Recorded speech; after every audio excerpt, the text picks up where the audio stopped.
یہ شاید میرے وجود کا حصہ ہے، اس سے میں ڈی اٹیچ نہیں ہو سکا.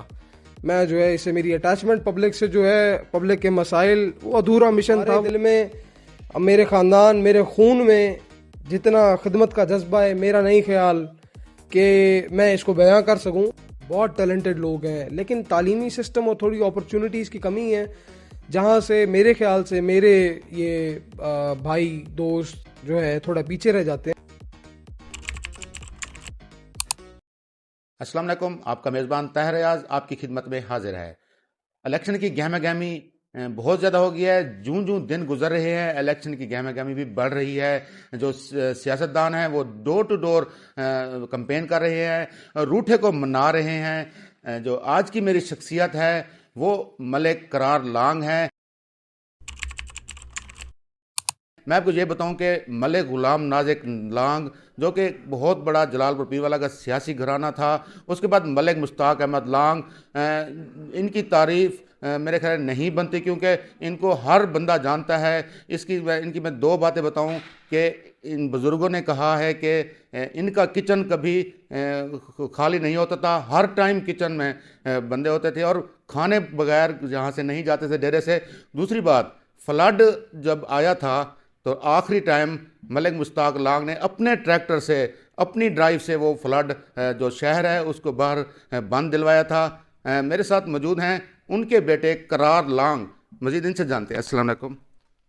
وعلیکم السلام جی. طاہر صاحب آپ کا بڑا بڑا شکریہ، آپ آئے ہیں. آپ یہ بتائیں کہ آپ کی تعلیم کتنی ہے اور کہاں سے حاصل کی؟ سر میری تعلیم BBA میں نے کیا تھا LGS رائل ہالوے لنڈن کی ایک ڈگری پروگرام تھا، تو ادھر سے میں نے BBA کمپلیٹ کیا اپنا. ویسے میری سکولنگ بکن ہاؤس ہے، اور اللہ کا بڑا شکر ہے کہ جو ہے میں تعلیم مکمل اب میری ہو گئی ہے، اور اب عوام کی خدمت میں حاضر ہیں ہم لوگ. اتنی کم عمر میں سیاست میں آنا آپ کا یہ کیسا لگ رہا ہے آپ کو؟ سر کم عمر یا زیادہ عمر کی اتنی بات تو نہیں ہے، لیکن اللہ کا بڑا شکر ہے، اللہ نے اس پوزیشن پہ جو ہے اس کے قابل سمجھا ہے کہ میں اتنے بڑے بڑے عظیم لیڈرز کے درمیان آج جو ہے ان کے درمیان انتخابات لڑ رہا ہوں. لیکن کم عمر کی جہاں تک بات ہے تو یہ خدمت کا حوصلہ، جنون، یہ دنیا کا سامنا کرنے کی ہمت، یہ شاید میرے وجود کا حصہ ہے. اس سے میں ڈی اٹیچ نہیں ہو سکا. میں جو ہے اس سے میری اٹیچمنٹ پبلک سے جو ہے، پبلک کے مسائل، وہ ادھورا مشن تھا، وہ پورا کرنا ہے انشاءاللہ. جلال پور پیروالا میں بہت زیادہ مسائل ہیں، یہ نہ حل ہونے والے مسائل ہیں. آپ نئے آئے ہیں، آپ اس کے بارے میں کیا کہیں گے اور مسائل کیسے حل کریں گے؟ جی، انسان جب دل میں خدمت کا جذبہ رکھتا ہو نا تو انسان کاموں سے نہیں گھبراتا. تو کام انشاءاللہ میرے دادے نے بھی کی ہیں، میرے والد صاحب نے بھی کی ہیں، میری والدہ نے بھی کی ہیں. انشاءاللہ ہمیں امید ہے کہ اگر اللہ نے عزت دی، اللہ نے موقع دیا، تو انشاءاللہ ہم بھی بھرپور کام کریں گے، بھرپور خدمت کریں گے. لیکن جہاں تک بات ہے کیسے حل کریں گے، تو وہ چند مسائل ہیں جن کے بارے میں مجھے پتہ ہے. انشاءاللہ اس کا ایک ویژن بھی، ایک طریقہ کار بھی، ایک سسٹم بھی تیار کی ہے کہ اگر اللہ نے موقع دیا تو ان کو کس طرح سے جو ہے حل کرنا ہے. اور باقی میرے دوست ہیں، برادری ہے میری، جو ملک مشتاق لانگ صاحب کا گروپ ہے، ان سے بھی انشاءاللہ گائیڈنس لیں گے کہ جو ان کو بھی مسائل فیس ہوئے ہیں انشاءاللہ ان کو بھی حل کرنے کی کوشش کریں گے. اور باقی اعلانہ تحصیل جلال پور کی بات کروں تو وہ کافی مسائل ہیں، جس طرح میں نے پہلے بھی کہا ہے، تعلیمی ہے، کچھ باقی مسائل ہیں. انشاءاللہ دوستوں کی مشاورت کے ساتھ انشاءاللہ بہتر ترقی نظر آئے گی آپ کو آنے والے وقت میں. آپ کی والدہ محترمہ نغمہ مشتاق لانگ صاحبہ وزیر بھی رہی ہیں، MP بھی رہی ہیں، انہوں نے بہت سارے کام کیے ہیں. آپ اس کیسے کام کریں گے، اس جلال پور کی ترقی کے لیے کیا کیا کریں گے؟ جی، جلال پور کی ترقی کے لیے تو بہت کچھ سوچ رکھا ہے. پہلے تو بڑا جو میں اپنے دل سے ایک بات کہتا ہوں، ہمیشہ شروع دن سے کہتا آ رہا ہوں کہ میں چاہتا ہوں کہ یہاں کے لوگوں میں نے ٹیلنٹ بہت دیکھا ہے، بہت ٹیلنٹڈ لوگ ہیں، لیکن تعلیمی سسٹم اور تھوڑی اپرچونٹیز کی کمی ہے، جہاں سے میرے خیال سے میرے یہ بھائی دوست جو ہے تھوڑا پیچھے رہ جاتے ہیں. لیکن انشاءاللہ آنے والے وقت میں کوئی ایسا سسٹم لائیں گے, کوئی ایسی چیزیں لائیں گے جس سے اپرچونٹیز بھی بڑھیں گی. اور سب سے پہلے تعلیم پہ بڑا زور دینا ہے ہم نے, کہ شعور تو آیا ہے عوام میں, بالکل آیا ہے, لیکن انشاءاللہ ذرا اس کو بہتر طریقے سے جو ہے نا گروم کریں گے شعور کو.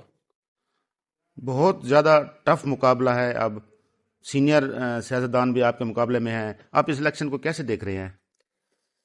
جی الیکشن کو, میرا تو پہلا الیکشن ہے, میں ابھی جو ہے اتنا تجربے سے آپ کو بتا نہیں سکوں گا, لیکن اللہ کا بہت شکر ہے کہ میں اپنا سابقہ حلقہ جو ہم نے 2 to 4 ہم نے چھوڑا ہے اور 2 to 3 میں آئے ہیں, تو ادھر کے دوستوں نے بھی بھرپور ویلکم کہا ہے. لیکن انشاءاللہ دیکھیں اللہ خیر کرے گا. انشاءاللہ 8 فروری کو اللہ سے ڈر کے کہہ رہے ہیں انشاءاللہ اگر اللہ نے میرے چاہا ناراضگی نہ ہوئی تو 8 فروری کو شیر کی جیت ہوگی. جہاں تک سیاستدانوں کے حوالے سے بات ہے تو وہ بھی یہاں سیاست کرنے آئے ہیں, بے شک وہ سینئر ہیں یا جونیئر ہیں, وہ سیاست کرنے ہی آئے ہیں. ہمارے دل میں, میرے خاندان, میرے خون میں جتنا خدمت کا جذبہ ہے, میرا نہیں خیال کہ میں اس کو بیان کر سکوں, لیکن انشاءاللہ ہم خدمت کر کے دکھائیں گے عوام کی اگر اللہ نے موقع دیا تو. پہلے آپ کا جو پینل تھا دیوان گروپ سے تھا, اب دیوان گروپ سے علیحدگی ہو گیا ہے, اس کے بارے میں آپ کیا کہیں گے؟ جی بالکل, دیوان عاشق حسین بخاری صاحب کے پینل میں میری والدہ محترمہ بی بی نغمہ مشتاق لانگ صاحبہ الیکشن لڑتی رہی ہیں حلقہ نمبر 224 سے. لیکن جہاں تک بات ہے علیحدگی کی, تو ہمارا وقت اچھا گزرا ہے, اللہ کا شکر ہے, کوئی ناراضگیاں, کوئی دکھ, کوئی غم نہیں ہے.